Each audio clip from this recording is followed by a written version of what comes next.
शव यात्रा। अमरपुर नाम के एक गांव में विमल हलवाई अपने 2 छोटे बच्चों और बीवी के साथ रहता है।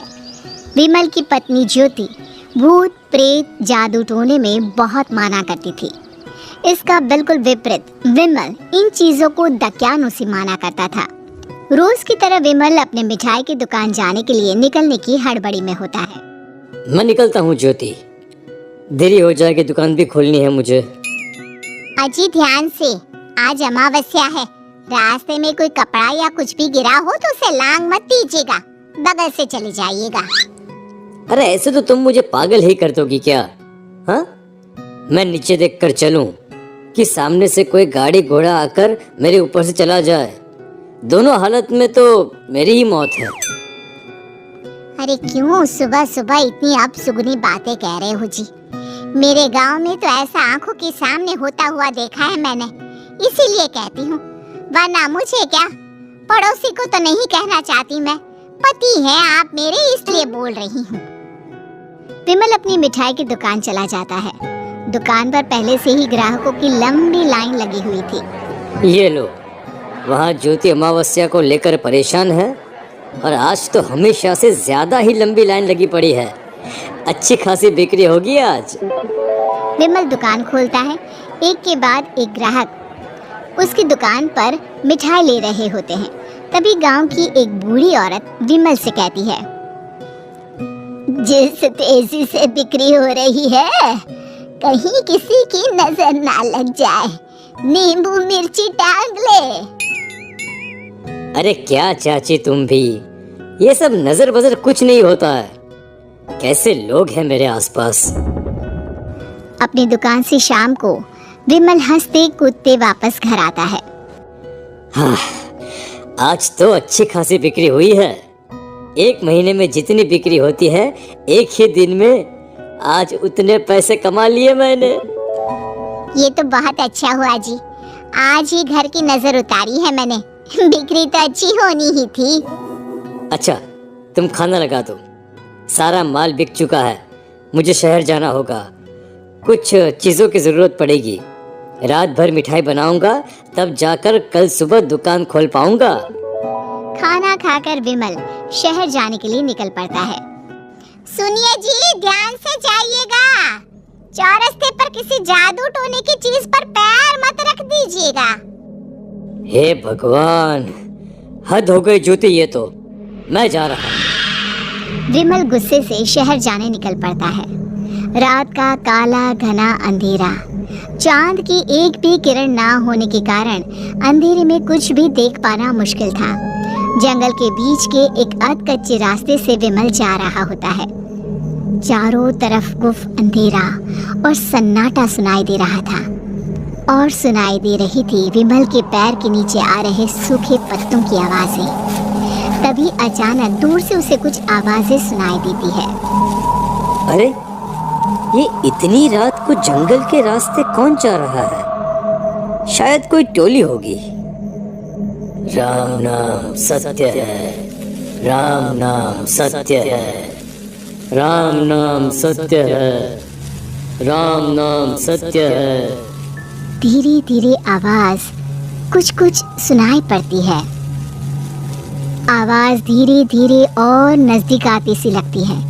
विमल देखता है कि उसके सामने से सजी धजी सफेद कपड़े में लिपटी एक अर्थी निकल रही है, जिसके साथ 5 लोग ही थे। 4 आदमियों ने उसे कंधा दिया हुआ था। एक मटका लिए आगे आगे बढ़ रहा था। विमल के बिल्कुल सामने आकर अर्थी रुक जाती है।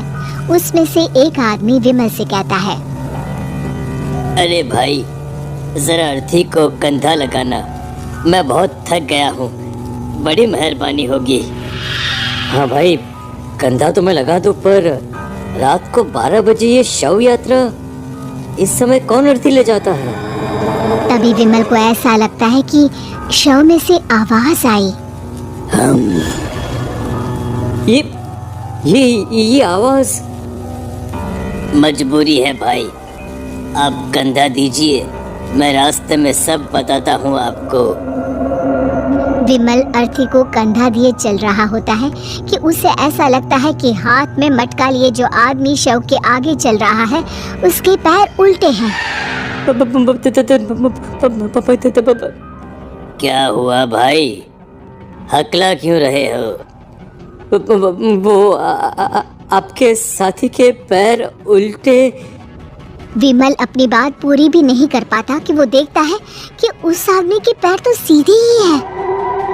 अरे नहीं, कुछ नहीं, मुझे शायद वहम हुआ होगा। धीरे धीरे सब आगे बढ़ रहे होते हैं। तब विमल को अचानक लगता है मटके में से एक हाथ बाहर आ रहा है। विमल घबरा जाता है। इसके पहले वो कुछ बोल पाता, कल्लू कहता है, मेरा नाम कल्लू है। हम 6 दोस्त थे, जिसमें से एक को तो तुम सोया हुआ देख रहे हो। इतनी पक्की दोस्ती थी कि जैसे हम सब सगे भाई हैं। पर किस्मत का कोई क्या कर सकता है। आज से 4 साल पहले एक नदी में हम सब नहाने गए थे, जिसमें डूबकर राजेश की मौत हो गई। किसी मजबूरी के कारण हमें उसकी अर्थी को रात को ही शमशान घाट ले जाना पड़ा। हम 5 उसे ले जा रहे थे। 4 साल पहले आप 5 में मैं कुछ समझा नहीं। मंकू अपनी गर्दन पीछे घुमाकर अपनी आंखें बड़ी बड़ी कर विमल से कहता है, अरे भाई पूरी कहानी खत्म होने दो, फिर बीच में बोल लेना, ठीक है? तभी रास्ते में एक हादसे में अपने दोस्त के साथ हम सभी मर गए। वो सामने देखो, हमारा दोस्त। विमल सामने देखता है। उसे दिखता है कि एक ऐसा आदमी जिसका शरीर कई जन्मों से पानी के अंदर रहने के कारण सफ़ेद पड़ गया है। उसकी आंखें बाहर की ओर निकली हुई थी। फिर ये अर्थी किसकी है? अर्थी के साथ के लोग अर्थी को नीचे रखते हुए एक साथ विमल की ओर देखते हुए कहते हैं, तुम खुद ही देख लो। विमल शव पर से सफ़ेद कपड़ा हटाता है। शव की जगह खुद को ही देखकर विमल के होश उड़ जाते हैं। वो शव विमल की ही थी। पलक झपकते ही विमल उस अर्थी की जगह पर होता है। 6 के 6 दोस्त उसी तरह अर्थी को उठाकर चलने लग जाते हैं। राम नाम सत्य है। राम नाम सत्य है। राम नाम सत्य है।